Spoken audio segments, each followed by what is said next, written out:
What exactly do these 6 effects have in common? They were all made extremely easily using our new light sampler script. This is a free and easy to use tool that allows you to effortlessly sync up your visual effects to your on-set practical lighting to allow for a more professional looking seamless integration. In this video, we're going to explain in depth how to use it. There's also a download link in the description, so feel free to grab it and follow along. By the way, this video will contain strobing lights and flashing images, so photosensitive viewers be warned.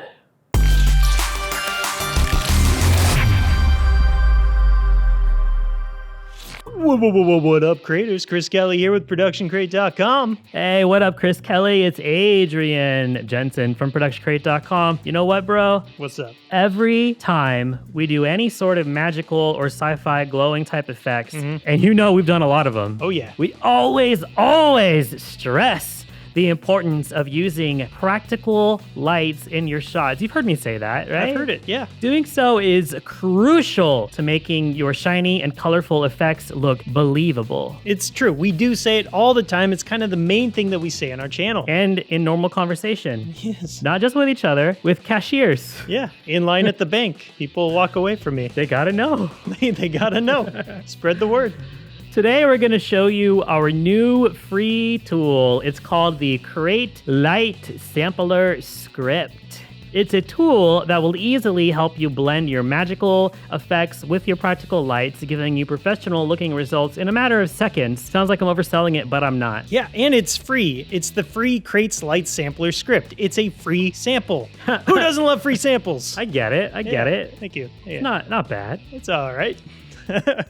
We're going to be going over a lot of examples today because while this script is simple to use, and it really is simple, it's also extremely versatile. We'll start with a very simple and straightforward example for you to dip your toes into this amazing script. Allow us to introduce you to our favorite character, uni-thor. Don't act like you don't know uni-thor. He's been around. Classic.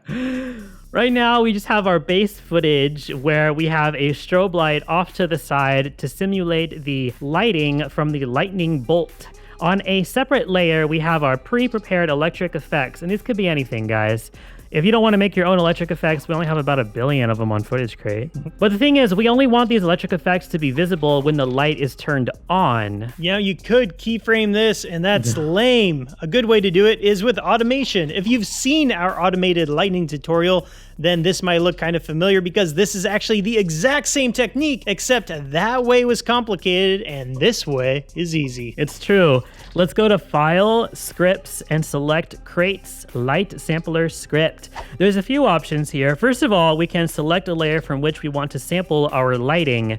The sample size is measured in pixels. Leaving it at 2 is going to give you a 2x2 grid of pixels to sample. But if you want it up higher, you're going to get a larger sample area. Yeah, and we'll show you samples and examples of situations where that's going to be useful. Maximum brightness is pretty self-explanatory. Rarely do we need to go over 100, but sometimes you might, and we'll be sure to touch on those examples later as well. You can choose whether you want to create a light or a null. Now, normally we're going to be creating nulls, but if you do decide that you want to make a light, you also get to choose whether you want a null to control that light, and you can even pick what type of light you want. And again, we're just going to move that aside for now because first we want to make a layer that we can actually sample from. We totally could use the footage as is, but it's easier if we convert the information in the footage into something that's a bit more usable for the script. So let's start by duplicating the uni-thor footage and adding a tint, since we really only care about the brightness and not so much the color. We're then going to add a levels as well. Let's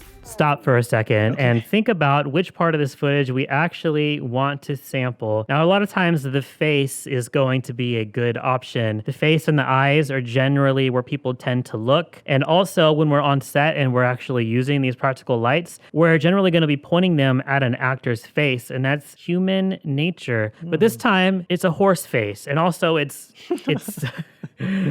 It's bright white, and that kind of throws a wrench in the gears. A lot of well. curveballs.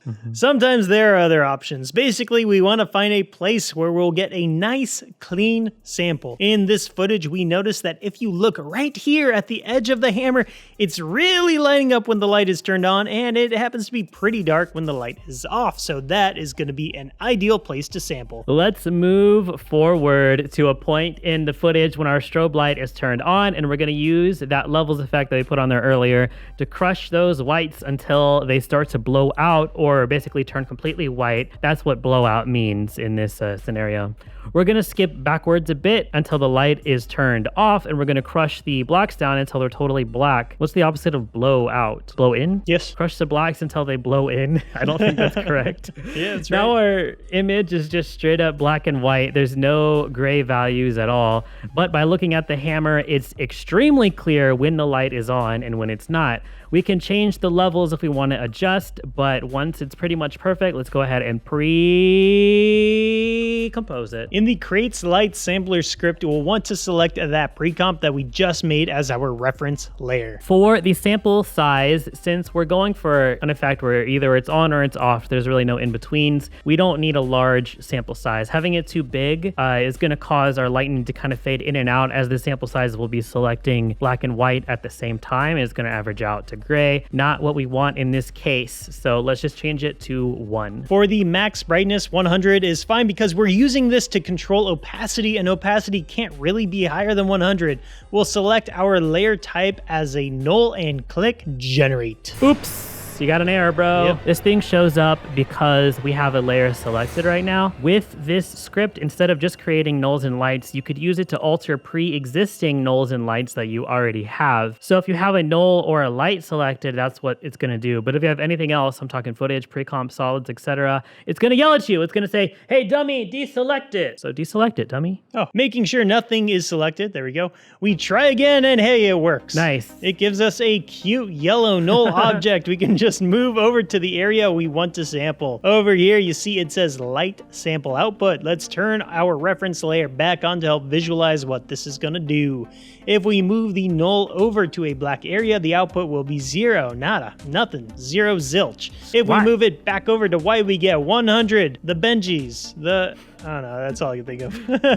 If we have gray values in this, we get other numbers, and we'll be getting into that later. All right, but for now, it's doing exactly what we want. So let's add some keyframes on the position of this yellow null just to make sure it stays locked onto the hammer. In this exact situation with our footage, keyframing it by hand is easy since the hammer is not moving very much. But this also works with tracking. So if whatever you're trying to track is moving a lot, you probably just want to track it in Mocha or something and then parent your Crate's Light Sampler null to your tracking null, and it's still going to work just fine. Let's turn on our lightning layer. Hit T to bring up opacity. Select the light sampler null so that we can see the slider with the output. We can just use the pick whip on the lightning's opacity value to link it, and bam, we done, son! The lightning is now only appearing when the strobe light is turned on. It was super easy to do, and it really took no time at all. At least it would have taken no time at all if we weren't explaining it to you. You're slowing us down, you're wasting time, you're just dragging us in circles, and really we just want to get on with this tutorial. So if you wouldn't mind,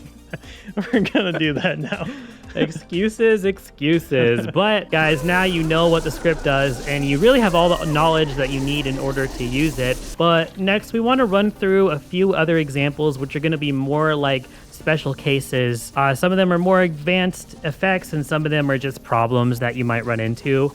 Let's check out this cool energy ball effect. So on the surface, this is the exact same effect. The reason we're including it is because sometimes using highly saturated primary colors, especially blue lights, can give you some unexpected results. Oh no. In the uni-thor example, we sampled the brightness to control our lightning, but using blue lights doesn't always actually make things brighter. Sometimes it can just make them bluer. It sounds weird, but I can prove it. If we take a look at the blue channel of this footage, you'll see exactly what you expect. Chris's face is getting a lot brighter as the light flashes.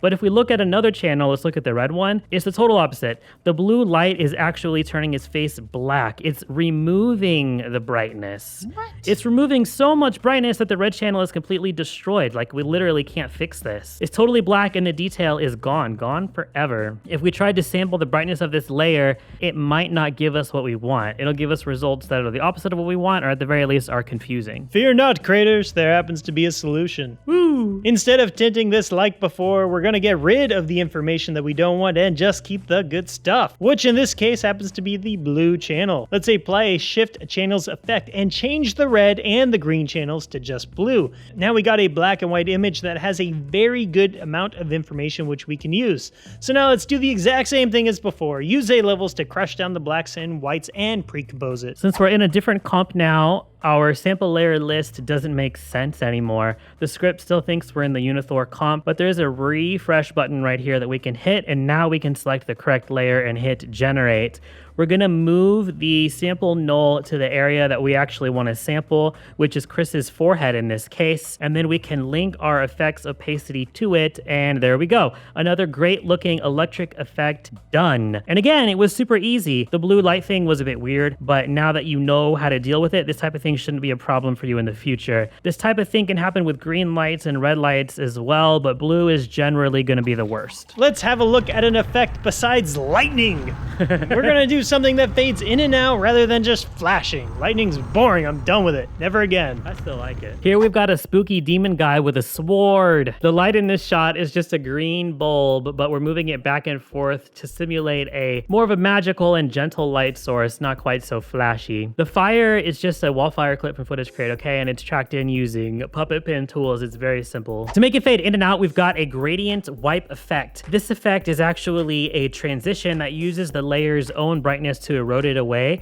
So it's actually pretty good for fire. We have some extra effects here for color and glow, but you don't really need to worry about those. The gradient wipe is what we're gonna control right now. If we zoom in on the footage, the light on the demon's face is actually really good, but there's also a lot of detail here. Painted on detail, as well as some cracks and crevices and shadows. He's not moving his head a lot, but he is moving more than we've seen in the previous examples. Yeah, we could probably track this and use it as a source if we needed to, but there are too many complications here that we might not actually want to do that. You gotta ask yourself, are you someone who does things the right way, or are you a bit lazy? We're a bit lazy. Thank you, Adrian. We're definitely lazy boys. And besides that, what's the point of having this cool script that makes things easier if you're just gonna turn around and keep doing things the hard way? No. Let's find something else we can use. All right, if we look over here, we can see that there's a lot of ambient fog in the shot that's getting lit up pretty well. The contrast of the lighting over here is not as good as it was on the face, but this is definitely gonna be easier to use. So if you ask a lazy boy like me, I'm gonna say we go with this. Yeah. So let's duplicate this layer. It always helps to take a quick peek at your color channels just to see which one is gonna work the best. If David was here, he would say a cheeky peeky. Cheeky peeky. Since we're using green light, we can probably assume that green is gonna be our best bet, but it doesn't hurt to look. It looks like the red channel is kind of doing the opposite of what we need, and the blue channel is really doing nothing. So both of these are trash. Let's go with green. Even if you're not using a strongly colored light like we are, it's still a good idea to just check the channels. If they're all kind of equally good, just use a tint effect. But if one is clearly better than the others, use a shift channels. And if one of them sucks, but two of them are okay, then just pick one of the ones that's okay and still use the shift channels, because that way you're still getting rid of the information that is not useful. Drop on the levels and let's find a place where the light is pretty much as bright as it's gonna get, and we'll drag our white point until it almost starts to blow out, but not quite there. We don't want to lose all the information. We'll do the same with the blacks. Now we have a high contrast image, but there's still a lot of gray areas in here as well. There's a clear difference between the bright sections and the dark sections, but it's still smooth and not quite flickery. Another thing we can do to make sure that our effect is smooth and not flickery is to use a larger sample sample size. For example, we could change it to 100. If you want a way to quickly visualize what 100 by 100 pixels looks like, that's the size of a standard null object, guys. What? Yeah, crazy, right? Yeah, I didn't know that. We're working in 4K right now, so looking at a regular null object, we can see that 100 by 100 is actually kind of small compared to the rest of our frame. Let's bump it up to 300. Let's reload our layer list so that it's looking at the correct composition. Select our reference layer and generate that null. We'll move it to the side, and we don't really need to track it or keyframe it or anything because we lazy boys. Lazy boys! Let's hold Alt and click the stopwatch on the transition completion slider on our gradient wipe effect, and we can use the pick whip to attach it to our light sample output, and hopefully that works perfectly. I don't see why not. Wait, no, it's working, but it's doing the exact opposite of what we want. The green fire is showing up strong only when the light is off, but not when it's on. That's messed up, bro. You know, I think this is just because how the numbers are in the gradient wipe effect. That's right, 0 means the transition hasn't started, and 100 means that it's over.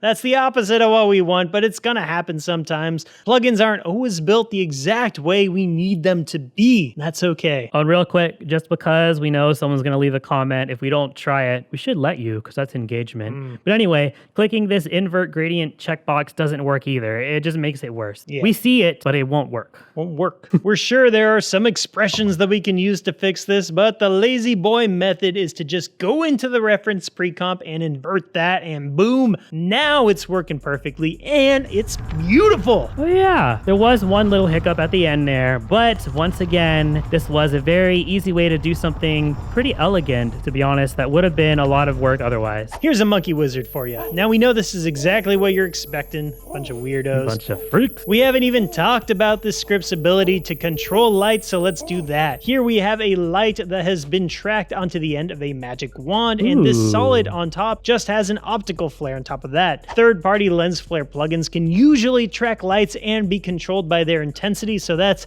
exactly what we're gonna do. Making a sample comp for this layer is the exact same process as the last example, but since our light is not a primary color and it's not as bright as the previous example, our results are not as good. The main issue we end up with is that there's a lot of noise in the area that we want to sample, but since we can just use a large big fat sample size, all that grain is going to be smoothed and averaged out. So while it's pretty ugly to look at, really it's no problem. Like we keep saying, the script is simple, but it's powerful. Since we're controlling a light directly this time, our settings are gonna be a little bit different. We'll pick a sample layer and turn our sample size right up high. The maximum brightness, we could just leave it at 100. Right now our light's already at 100 and we don't really need our flare getting much bigger than that. And you know what, just for the heck of it, let's turn it up a little bit, 110, 120, something like that, because we can. For layer type, we're gonna pick light, but since we already tracked in the light that we want to use, we'll make sure to have that light layer selected. So instead of making a new one, we're just gonna apply the expressions to the one that we already have. We just want to make sure that we make a control null as well. That's because the area we want to sample is in a different place than the light itself. Hit generate. Hey, you saw that, right? You saw the lens flare change? Yeah. That's because this is already working, bro. It's so fast, so easy. Let's just move our control null over to the area that we actually want to sample, and we are already done. It's as easy as that. No problem. No hassle. Love the script. Next example. Here's a cool Wastelander future guy or something. Who really cares? I mean, seriously, these characters are ridiculous. He's got a gun and a red strobe light, and the red strobe light is simulating some light from the muzzle flashes that we want to put in. Now, we do have some muzzle flashes here on another layer that are tracked in and colored red. These are from ProductionCrate. They're real muzzle flashes. This part is going to be just like the lightning from the beginning of the video. In addition to that, we've got two spotlight. These are light emitters that are tracked onto the gun, and those are linked up with particular, and they're just shooting sparks all over the place. Wild. We want to have this gun emit some sparks every time it goes off. What makes this different from the lightning examples is that we don't want the sparks to go away just because the light turns off. We want them to continue existing until they disappear on their own. So we're going to want to use the create light sampler script to control the emission value of the particular effect. And to be honest, it's going to be no problem. So we're just going to speed through creating a reference layer real quick since you know how to do it by now. It takes a while to explain, but really it only takes a few seconds to actually do. Let's refresh our layer list and select that reference comp. For sample size, since we're back to doing a flashing effect, let's set it down to 1. For maximum brightness, we're using this to control particles, so actually 100 might not be enough. Let's turn it up real high, big number. Generate a reference null and move it to the right spot. On our particular layer, there's a bunch of extra effects right now. There's glow, there's blur, there's color effects, etc. Ignore those for now, they don't matter. We're just gonna wanna find the emitter settings, alt-click the particles per second, and use the pick whip to link that to our light sample output. Yeah, this is great. When the red light flashes, the gun shoots out sparks. It's working perfectly. But when the light goes away, the sparks don't just disappear, they just stop being born. Hey Thanos, that's a better plan. I get it. For the muzzle flash, we can just link up the opacity to the light sample output. The fact that we're outputting numbers that are way higher than 100 doesn't matter. Opacity caps at 100 anyways. It's not a big deal. It's not like it's gonna get extra opaque or anything. It's just gonna work perfectly. I like perfect things. Me too, and this whole experience has been perfect. Yeah. So now that you've seen that, you know that this tool is not just for flashing lightning, guys. If you can use it for particles, you can use it for anything. In our last example, we've got a smart stop motion werewolf guy holding a lightsaber. As you do. You always end on the big note. Always end on the most normal example.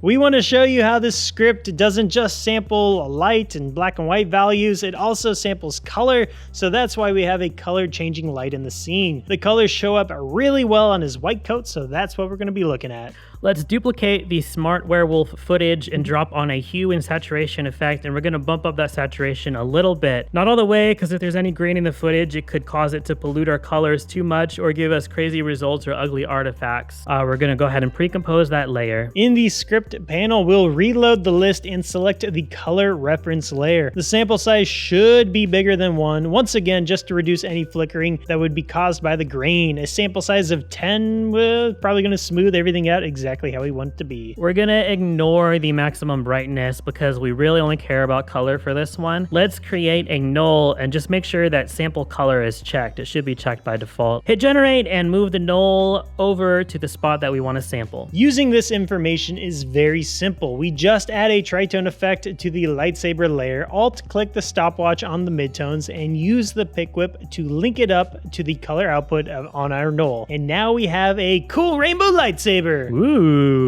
Take that, Mandalorian darksaber nonsense. Rainbow lightsabers here. This is the opposite. This is what the people want. Yeah. All right, we know that was a lot of examples, but we're really just scratching the surface here, creators. Tip of the iceberg. You can expect to see us using this tool a lot in the future, and not just for stuff that looks like this. Yeah, let us know in the comments what you're going to use it for. Download the script. It is, again, 100% free. Try it yourself. Hey guys, if you're not already a part of our Facebook group, why not join up and post whatever you come up with there, because we'd really love to see it, genuinely. Yeah, I'm excited to see what you do with this. Yeah, creators, this is a script that I think everybody has needed at one point or another, so we're happy that it's finally out. Download it, enjoy it. Remember to make it awesome. Later, creators. Later, creators. Good job. Yeah, you too.